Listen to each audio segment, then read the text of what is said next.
Alô, gurizada, muito boa noite. Aqui estamos todos nós para tratarmos das coisas da dupla Grenal nessa loucura dos últimos dias. Tem gente que acha que quando termina o futebol, Bagé, não tem mais nada para falar, né? Agora terminou o Campeonato Brasileiro aí, agora é férias. Por que vocês não tiram férias também? Fiquem 2 voltas só no gauchão lá. Gurizada, é agora que a loucura acontece. Eu tava pensando hoje, Bagé, no turbilhão de emoções que foi o Internacional nos últimos dias em relação a treinador. Eu vou pegar, por exemplo, só o dia de hoje. Nós estamos passando a meia-noite agora, mas hoje ainda. Eu acordei, eu acordei com chance do Tite, embora já tivesse o assunto Cruzeiro. Eu cheguei perto do meio-dia com a informação de que o Odair seria o nome principal. E no meio da tarde veio a informação do Pesolano, né? O treinador que o Internacional está acertando para a próxima temporada. Então é uma loucura, e são perfis completos. Tu tem batido muito nessa tecla, né, Bagé, de perfis completamente diferentes de treinadores, mostrando que nesse momento não é mais o perfil que o Inter está procurando. O Internacional está procurando quem aceite vir para cá. Ah, teve outro nome também, o Eduardo Domingues. Nós falamos durante. Cheguei a fazer vídeo sobre o Eduardo Domingues aqui no canal. Foram 4 técnicos tratados.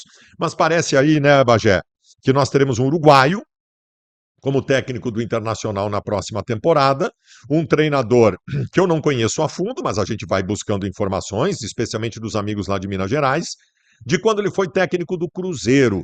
E ele fez uma campanha histórica no Cruzeiro na Série B, trazendo o Cruzeiro para a Série A. O Cruzeiro não voltou bem no primeiro ano da Série A e ele acabou caindo. Mas as informações sobre ele, elas são interessantes. E a mim, Bagé, que me acusam de ser um cara xenófobo, que não gosta de técnicos estrangeiros, e eu já estava não gostando do Eduardo Domingues, eu gosto do Pesolano. Eu acho que pode ser um bom treinador para o Internacional, porque ele tem uma coisa que o Eduardo Domingues não tinha, que o Quinteiros não tinha no Grêmio, que o Miguel Ángel não tinha, que o Medina não tinha, que é já uma experiência com o futebol brasileiro. Sabe? Isso é uma coisa que a mim parece tão clara e as pessoas, eu não vejo as pessoas falando sobre isso. O futebol brasileiro é completamente diferente do futebol sul-americano como um todo, especialmente argentino e uruguaio.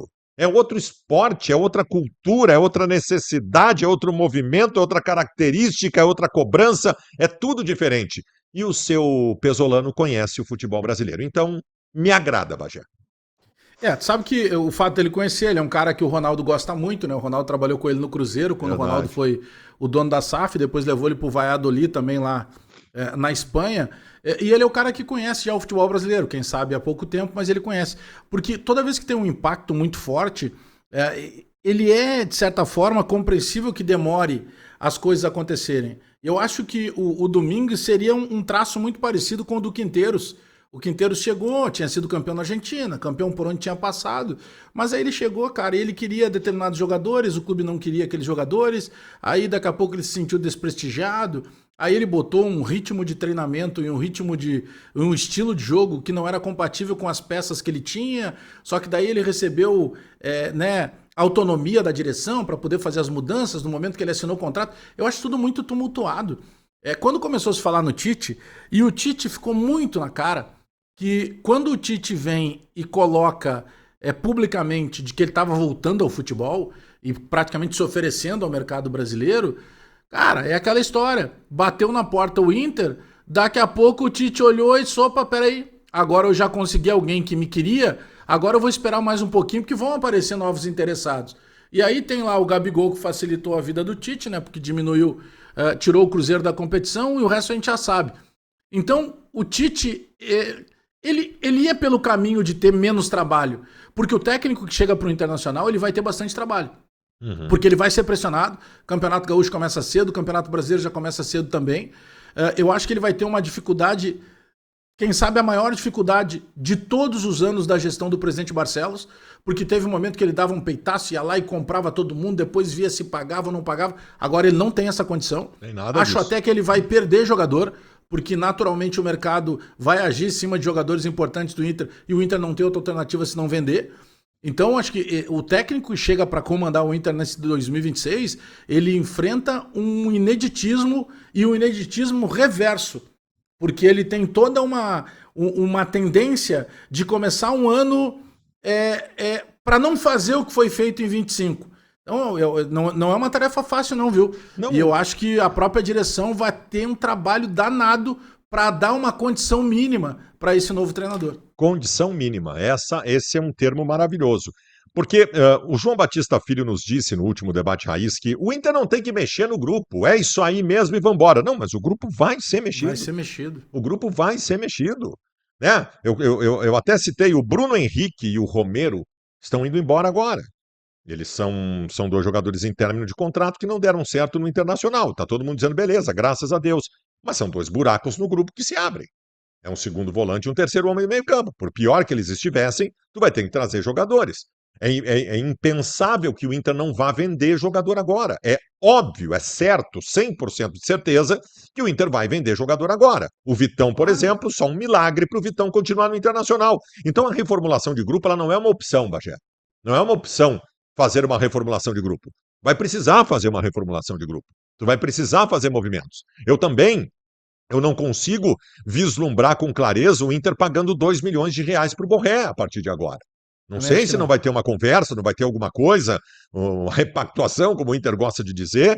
Não sei se vai ser possível. Então, o desafio para esse novo treinador é um desafio imenso. É um desafio imenso. E tu sabe que a cobrança aqui é muito forte. Nós, que somos muito chatos, a gente sabe que a dupla Grenal está numa situação horrorosa, mas a gente cobra pelo tamanho da dupla Grenal. E eu não sei tu, mas eu nunca vou abrir mão disso. Por pior que esteja o Internacional, a minha cobrança ao Internacional vai ser de brigar pelos grandes títulos do futebol brasileiro. Porque eu acho que quando a gente baixar a régua, quando a gente passar a cobrar menos, não, se ganhar o gauchão este ano tá bom. Bom, aí nos apequenamos. Então eu torço muito para o uruguaio, ele tem um grande desafio. Eu acho que eu queria o Tite, evidentemente. Se não fosse o Tite, eu queria o Odair. Nenhum dos dois foi possível. Mas, diante das outras possibilidades, eu acho que pode ter sido sim uma boa escolha, Bagé. Pode ter sido sim uma boa escolha. E tu sabe que tem um complicador que é muito grande para a próxima temporada. Tudo isso que a gente está falando, que começa um ano já com uma certa desconfiança, eu diria até que mais do que desconfiança, e principalmente ano de eleição. E por mais que o presidente Barcelos esteja aí, de certa forma, tentando uma pacificação que não seria sincera, seria uma falsa pacificação, é uma pacificação que a gente não sabe ainda se ela surtiu efeito, né? Porque até então não existiu ainda a reposição do novo departamento de futebol. Teve um departamento de futebol dissolvido e a reformulação não aconteceu. Tem o Abel, que não é uma força política, é uma força de dentro de campo, é uma força para arrumar vestiário, e a força política nesse momento do Inter é só o presidente Barcelos. Porque cadê os opositores que ele convidou? Será que já disseram não, ou estão na dúvida se vão, ou estão esperando a barca partir para ver se a barca é boa ou não para pegar carona? É complicado. Para mim, não teve nenhum movimento efetivo em relação a isso. Os caras que saíram daquela reunião dos ex-presidentes com o Barcelos, foi um bate-papo. Foi um bate-papo, não teve nada demais. O presidente Barcelos, ele é muito bom, tá? Ele é muito bom na condução política das coisas, especialmente no que diz respeito à exposição pública.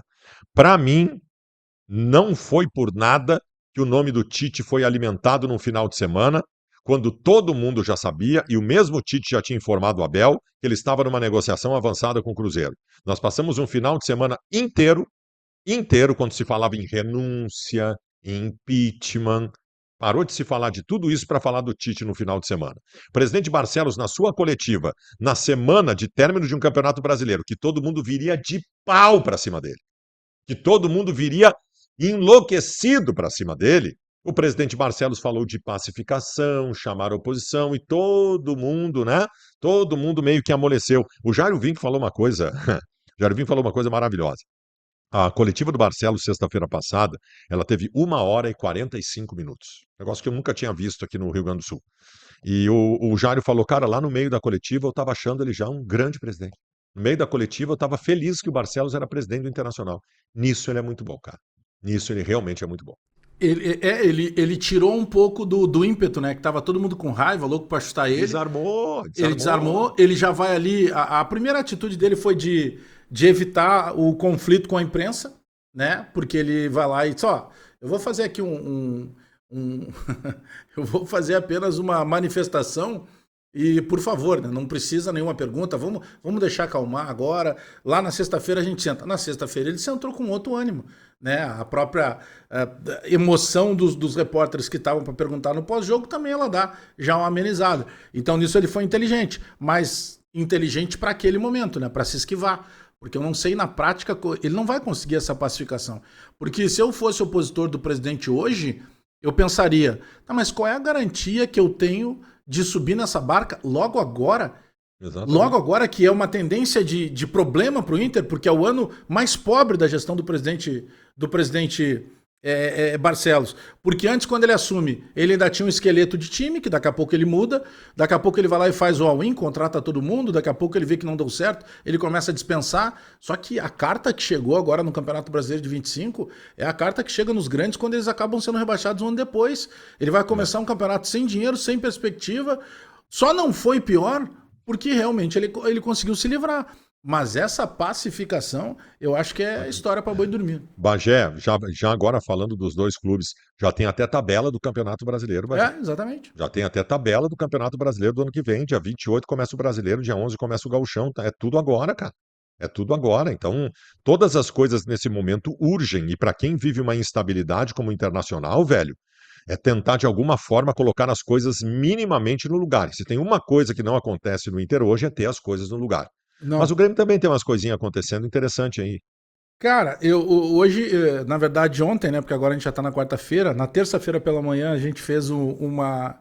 Aliás, para mim foi diferente, né, porque eu voltar à arena do Grêmio sendo convidado por uma gestão do Grêmio é algo completamente diferente, né, e a gente foi chamado para participar dessa semana de apresentação, dá para dizer assim, do Alex Leitão, que é o CEO do Grêmio. E ele falou muito bem, tá, de várias coisas.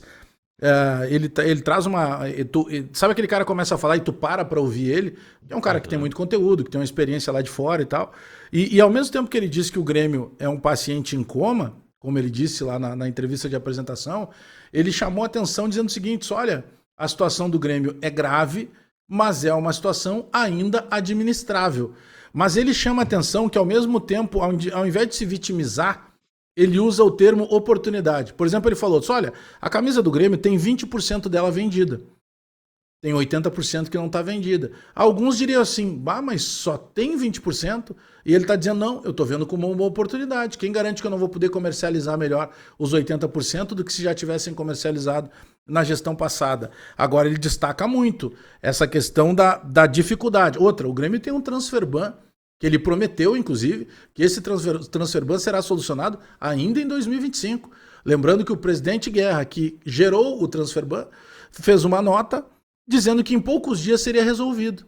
Não foi, o presidente já saiu, deixou... Era o transfer ban? O transfer ban era do quê? Cara, é referente às transações do Arezzo ainda. É referente às transações do Arezzo. Mas aí eu quero emendar já num outro assunto, tá? Que para mim gerou mais perplexidade ainda. O Bright White notificou o Grêmio, cobrando algo em torno de 7 milhões referente luvas. Porque aí tu vê, olha o que é o caroço desse angu do Bright White, tá? O Bright White tinha contrato até 26. Esse ano, lá na metade do ano, não sei porquê, o presidente Guerra chamou ele e prorrogou o contrato até 27. E aí ofereceu luvas, que não tinha como pagar. E aí, moral da história, o que fez o empresário, o staff responsável pelo Bright White? Eles têm essa prática, é um direito deles, né? Se tu prometeu, tu tem que pagar. Como ultrapassou o prazo que foi prometido de começar a ser paga as luvas, o Bright White está cobrando o Grêmio. É uma notificação extrajudicial, é um documento, mas convenhamos, olha o clima que é criado. Porque, e sabe o que mais me indigna nisso? Não é nem o fato do Bright White estar cobrando, porque é um direito dele. Bom, é estranho, né? Tu cobrar, sendo que tu tá machucado agora, o clube já tinha renovado teu contrato por mais 2 temporadas. É estranho?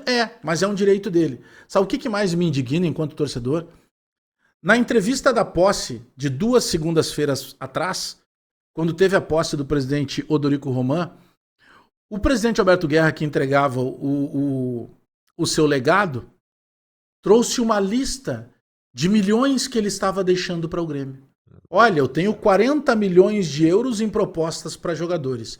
Olha, eu tenho 53 milhões de uma nova casa de apostas que eu já passei para a gestão. Aí o Alex Leitão foi perguntado pelo Duda Garbi na segunda e por nós na terça de manhã e disse assim: eu não recebi nada. Aí o presidente foi lá e postou um print de uma conversa que ele teve com o diretor de marketing do Grêmio e o diretor do marketing teria dito que teria passado para o CEO. Essa postagem ela é tão estranha que o presidente limitou os comentários. Porque ele sabia que mesmo ele, entre aspas, tendo razão, a torcida... Então, olha o que virou. Assim, o cara se debruçou, fez um discurso lido de 3 páginas para dizer... não. Ele quis provar por A mais B que o Grêmio não estava devendo. Aí ele vira as costas, o centroavante do Grêmio está fazendo uma cobrança de 7 milhões. O então, transfer bank ia sair e não saiu. Como disse terça-feira pela manhã, ontem, conversando conosco com o Alex Leitão, como é que o mercado enxerga isso? O mercado vê o Grêmio com um transfer ban e que um dos seus titulares está cobrando uma dívida de 7 milhões, estando ainda em contrato com o clube. E aí eu tenho que ouvir o presidente Alberto Guerra exaltar a sua gestão. Que absurdo, meu Deus, Bodacé, é uma piada paralelo. Pronta. Tá, mas me diz uma coisa, tu acha que o Bright White se inviabiliza? Porque o Bright White, eu acho curioso isso, tá? Porque em determinado momento, até... Sabe que jogo que eu tô lembrando? Eu tô lembrando de um jogo que ele estava lesionado no começo do ano, que ele entrou e fez um gol de cabeça na Copa do Brasil contra o CSA, ou foi contra o outro time lá?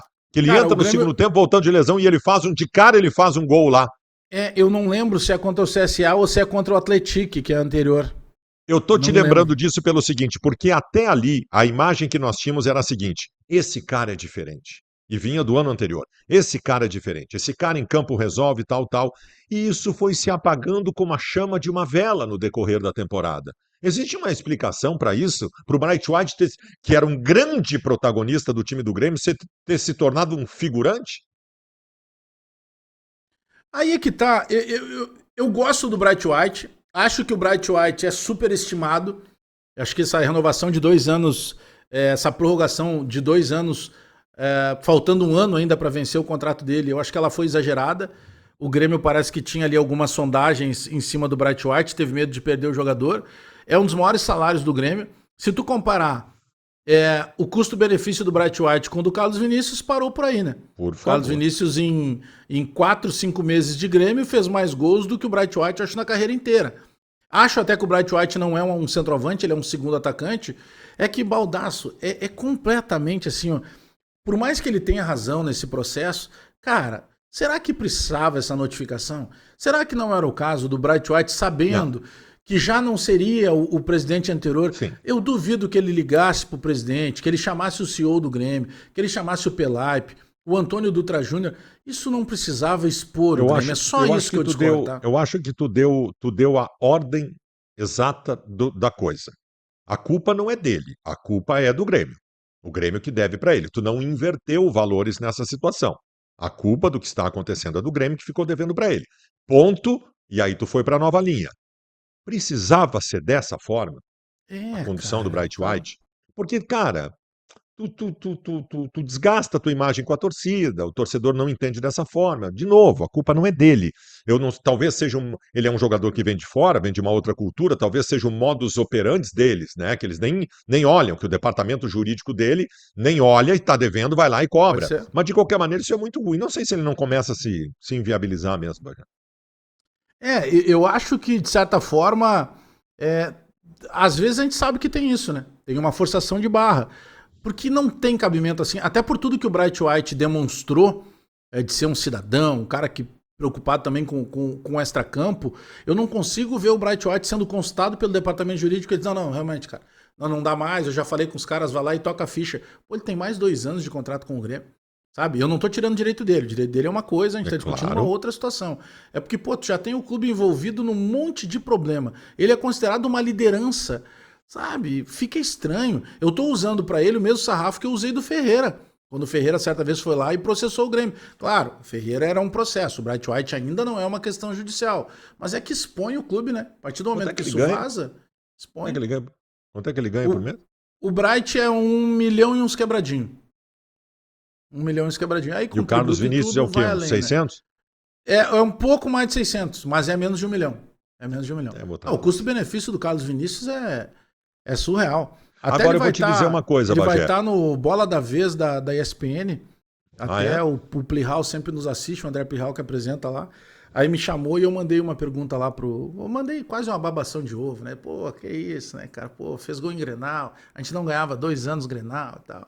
Mas mandei uma pergunta lá pro Eu Bola vou da te Vez. dizer, é? Eu vou te dizer uma coisa, cara, mas é muita coisa nesse sentido acontecendo no Grêmio de 2 anos pra cá, né?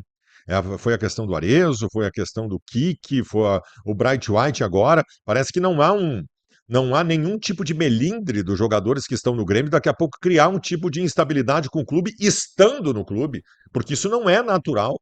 Isso não é natural. A do Bright White menos natural ainda, um jogador jogando no time e cobrando o time.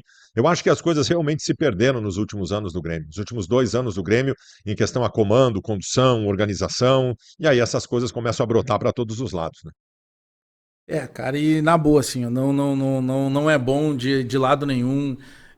Tem algumas exposições que elas são desnecessárias. Eu vou te dar um exemplo, tá? A própria questão do Inter, quando teve esse movimento para solicitar lá o impeachment do presidente, algo assim, né? A renúncia. Depois se viu que no próprio pedido tinha uma falha, né? Porque tinha alguma situação lá que não permitia. E tu sabe que, olhando de fora, assim, claro, se tu me perguntar assim pelo lado corneta, cara, que bom, tumultua o Inter, tá? Mas olhando de fora, cara, isso não ajuda em nada o clube, sabe?